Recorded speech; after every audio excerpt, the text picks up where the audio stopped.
Tässä ryhmätyöaiheena meillä on skitsofreenia. Ryhmään kuuluvat minun lisäksi Mari Kivelä-Protkin, Veijo Lyytinen ja Petri Juutinen. Eli tässä raportissa tarkastellaan skitsofrenian vaikutuksia potilaan ja hänen läheistensä elämään asiaskertomuksen kautta. Raportissa käsitellään erilaisia skitsofrenian ilmenemismuotoja, diagnosointia sekä hoito- ja kuntoutusmahdollisuuksia. Raportissa käydään läpi sosiaalihuollon tarjoamia tukitoimia, palveluita, jotka auttaa skitsofreenikkoa ja hänen läheisiään selviytymään vaikeasta sairaudesta. Lisäksi käsitellään potilaan kuntoutumisprosessia, jonka tavoitteena on tukea potilaan mahdollisimman itsenäistä ja hyvää elämää sairauden kanssa. Sitten minä vaihdan diaan.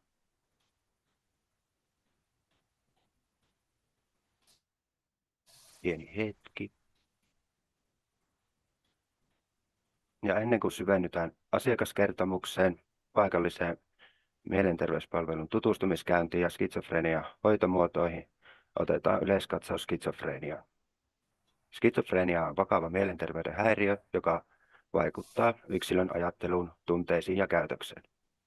Ihmisen mielenterveyttä voidaan kuvata tasapainoiluna laukaisevien tekijöiden ja suojaavien tekijöiden välillä. Dia ei vaihtunut. Ai. Se varmaan nyt tekee taas sitten sitä.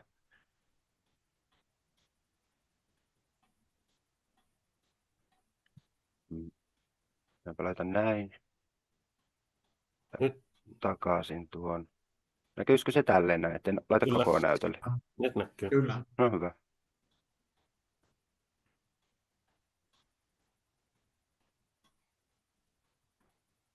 Ihmisen mielenterveyttä voidaan kuvata tasapainoiluna laukaisevien tekijöiden ja suojaavien tekijöiden välillä. Skitsofrenia on ollut tunnettu yli 100 vuoden ajan omana diagnostisena käsitteenä ja sitä pidetään yhtenä tunnetuimpana psykiatrisena diagnoosina. Skitsofrenia on vakava psykiatrinen sairaus, joka yleensä alkaa nuorella aikuisiällä.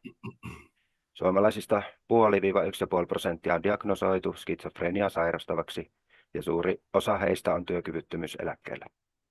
Skitsofrenia-diagnoosin saaneiden odotettavissa oleva elinikä on 15–20 vuotta lyhyempi kuin muun väestön. Skitsofrenian luokittelussa on erilaisia ilmenemismuotoja, kuten paranoidinen, eberfreeninen, katatoninen, residuaalinen ja erilaistumaton skitsofrenia. Sairauden taustalla vaikuttavat perintötekijät sekä raskauden aikaiset ja synnytykseen liittyvät tekijät. Lisäksi varhaislapsuuden vuorovaikutuksen ongelmilla ja päihteiden käytöllä on havaittu yhteyksiä skitsofrenian puhkeamiseen. Sosiaalihuollon näkökulmasta yleisesti perheen hyvinvointi ja normaalin elämän toteutuminen ovat vaarassa ja koko perheelle järjestetään tukea tarpeiden ja tilanteen mukaan.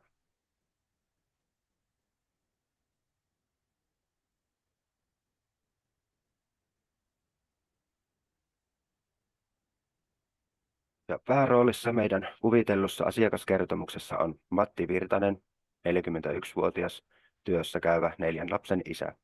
Hän on viime aikoina osoittanut skitsofrenia-oireita. Hänen puolisonsa Maija on huolissaan Matin muuttuneesta käytöksestä. Ja Matti on opettaja, joka on kärsinyt keskittymisvaikeuksista ja muistihäiriöistä, mikä on johtanut työkyvyttömyyteen. Hänellä on myös harhaisia luuloja työkavereista ja oppilaista. Matti asuu perheensä kanssa Pohjois-Savossa ja hänen käytöksensä on muuttunut arvaamattomaksi ja poissa olevaksi. Hänen puheensa on sekavaa ja hän vetäytyy sosiaalisista tilanteista. Perheen nuorin tytär on huomannut isänsä muutoksen ja kokee pelkoa. Maija on ottanut vastuun perheen taloudellisista asioista ja on pyrkinyt tukemaan miestään parhaansa mukaan. Maija on ottanut yhteyttä työterveydenhuoltoon sekä sosiaalihuoltoon ja varautuu tarvittaessa lasten sijoittamiseen isovanhemmille.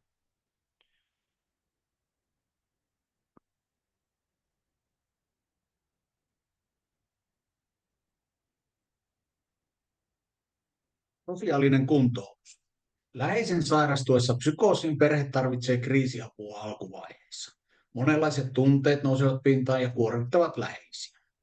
On tärkeää antaa läheisille tietoa psykoosiin sairastumisesta ja tarjota heille tukea. Kunnan asukkailla on lakisääteisesti tarjottavaa sosiaalihuollon ohjausta ja neuvontaa.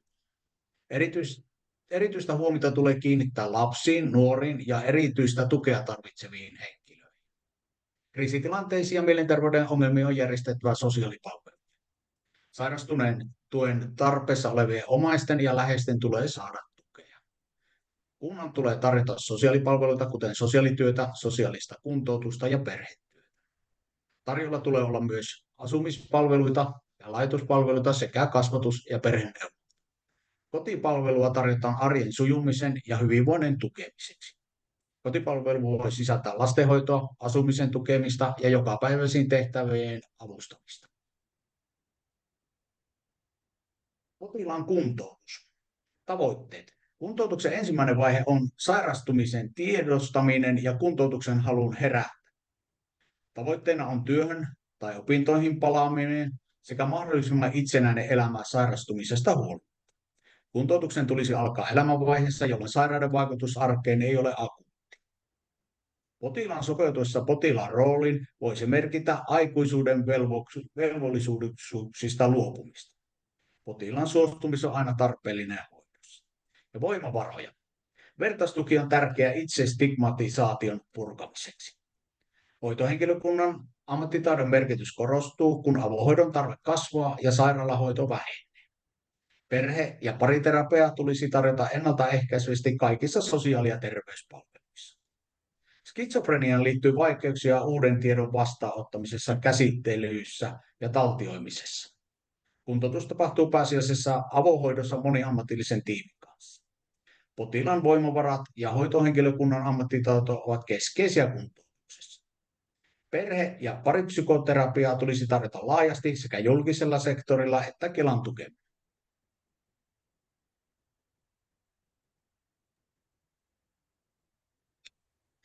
No niin, tutustumiskäyntinä kävin tutustumassa Vaalan mielenterveyspalveluihin, jotka ovat osa Pohjois-Pohjanmaan hyvinvointialuetta, eli Pohdetta. Ja siellä oli semmoinen 2 toimiston yksikkö, jossa oli myös päivätoimintapalvelu toisella puolella. Ja työntekijöinä oli 2 psykiatrista sairaanhoitajaa ja 1 mielenterveyshoitaja, joka oli niin kuin 4 kunnan alueelta. Ja asiakkaina on eri-ikäisiä ja eri-asteisia mielenongelmien kanssa kamppailevia. Aika paljon nuoria kertovat myös niin käyvän, että kouluterveydenhuollon kautta tulleepi sinne. Ja painotus oli yhteistyössä muiden toimijoiden kanssa ja tuntui olevan aika tiivistä, että otti psykiatrille yhteyttä ja varasi aikoja ja oli hyvin tiivistä se toiminta niin kuin muiden toimijoiden kanssa ja sitten sitä käytettiin hyväksi niin kuin yksilöllisessä kuntoutuksessa. Ja tässä meidän tapauksessa, keississä, niin tämä asiakas oli tullut ohjattu tuonne mielenterveyspalveluiden arvioitavaksi työterveyshuollon kautta. Ja tämän Matin tukena oli hänen vaimonsa Maija. Ja psykiatrian sairaanhoitaja ottaa Matin vastaan. Ja Matin suostumuksella myös Maija voi olla niin kuin Kaijan tukena, eli puoliso voi olla mukana tämmöisessä tapauksessa. Ja sairaanhoitaja tietenkin esittää tarkentavia kysymyksiä tälle asiakkaalle.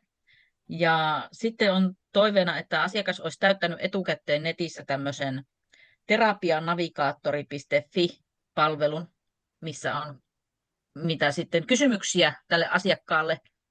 Ja näitä voi sitten käyttää tämä hoitaja niin kuin hyväksi tässä tapaamistilanteessa. Ja tässä tapauksessa niin Matilla oli sen laatuinen mielenterveysongelma, että vaati mielenterveysongelmien erikoistuneen henkilön tapaamista ja hänelle varattiin aika niin kuin psykiatrian vastaanotolle. Ja sitten samalla myös varattiin perhekuntoutuspalveluihin aika perhetyöntekijälle, että koska oli Matilla lapsia ja vaimokin varmaan tarvii muuta apua, niin on hyvin tärkeää, että otettiin heti yhteyttä sosiaalipuolen kautta perhetyöntekijälle, että myös muut jäsenet saadaan niin kuin NS-työalle ja saavat tarvittavaa tukea siinä tilanteessa. Ja sitten kun nämä Matin hoidon ja lääkityksen tarve selkiytyy ja Matti käy tilanteensa arvioinnissa ja keskustelemassa toimistolla ensi alkuun tiheämpää. Ja sitten kun hän näyttää, että mihin se asettuu se tilanne, niin sitten niitä käyntejä voi harventaa.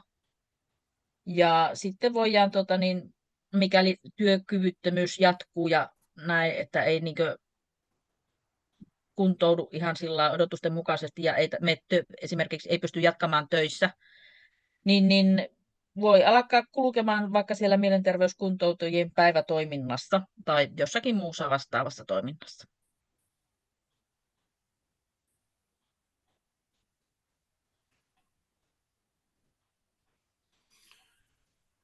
No niin, sitten tuo palveluohjaus ja palvelujärjestelmä. Niin, tarjolla monipuolisia tukimuotoja, kuten psykoterapia ja lääkehoito. Lähtökohtaisestihan nyt kun siitä työterveydestä on se lähete sinne psykiatria vastaanotolle, niin siellä sitten lääkärijohtoisesti tietysti tätä prosessia ruvetaan käymään, että se ei niin kuin sinällään sosionomin työsarkaan kuulu suoraan, mutta sosionomi tulee mukaan sitten yleisesti tämän perheen jaksamisen ja perheen pärjäämisen saralla. Tavoitteena auttaa sairastunutta ja läheistä löytämään tarvittavat palvelut. Hoito alkaa psykiatrisessa hoidossa ja voi sisältää myös kuntoutusta ja vertaistukea. Ja tähän niin potilaan hoidossahan tämä vertaistuki kuuluu tähän lähtökohtaisesti, jos ei ole akuutti skitsofrenia, psykoosivaihe käynnissä, niin avohoitonahan tämä tapahtuu. Ja siinä tämä Kuopiossa nyt tämä PKP, tai mikä se on, poliklinikka nykyisin, niin hoitaa tämän palvelutarpeen arvioinnin tälle potilaalle. Mutta palvelujärjestelmä tarjoaa sosiaaliturvaa ja kriisiapua, niin siinä palataan sitten tähän potilaaseen, mutta myöskin tämän perheen hyvinvoinnin tukemiseen. Ja siinä meidän tämä rooli, mitä valittiin tai lähestytään siinä perheen tukemisen. Ei suoraan tämän potilaan, vaan koko perheen tukemisen saralla. Ja sitten tässä niin tämän puolison haastattelun kautta niin arvioidaan sitten, että minkälaista tukea tämä perhe tarvitsee. Että sitähän ei voi tietää, että mitkä asiat perhe haluaa hoitaa itse ja mihinkä haluaa tukea. Että siinä käynnistellään haastattelun kautta sitten niin kuin mahdollisia muitakin tukitoimia. Onko ne sitten naapurit tai läheiset tai sukulaiset ja tässä tapauksessa myöskin niin kuin isovanhemmat, millä tavalla he pystyvät tukemaan sitä arjen sujuvuutta. Mutta lähtökohtaisesti tämä perheelle tarjottava psykoedukaatio ja taloudellinen tuki, mutta ydin on tämä psykoedukaatio, että koko perhe tietää tämän taudin kulun, mitä se tarkoittaa, tarviiko sitä pelätä tai mitä se on ja miten se kulkee ja minkälaiset asiat vaikuttaa yleisesti tähän psykoosivaiheen syntymiseen, että millä tavalla sitä pystyisi välttämään, niin se on niin tämä ydinasia koko tässä perheen hyvinvoinnissa. Että potilas pärjää ja perhe pärjää ja kaikki ymmärtää ja tietää, missä mennään. Taloudellinen tuki tulee sitten siinä, että kun tuo Matti ei enää pysty töitä tekemään tässä vaiheessa vielä ainakaan, niin että miten perhe pärjää ja lapset. Ja sitten myöskin arvio varmaan pitäisi tehdä sitten sinne koulun puolelle, koulukuraattorille, että osattaisiin niin tarkkailla vähän, että heijastuuko nämä Matin oireilut sinne koulun käyntiin. Pyritään tukemaan perheen ymmärrystä ja tukemista sairauden kanssa elämiseen. Että nämä kaikki paljastuu sitten kun perheen tarpeet selvitetään ja mihinkä oikeasti tämä perhe ja äiti ja lapset niin tarvitsee tukea sen haastattelun pohjalta.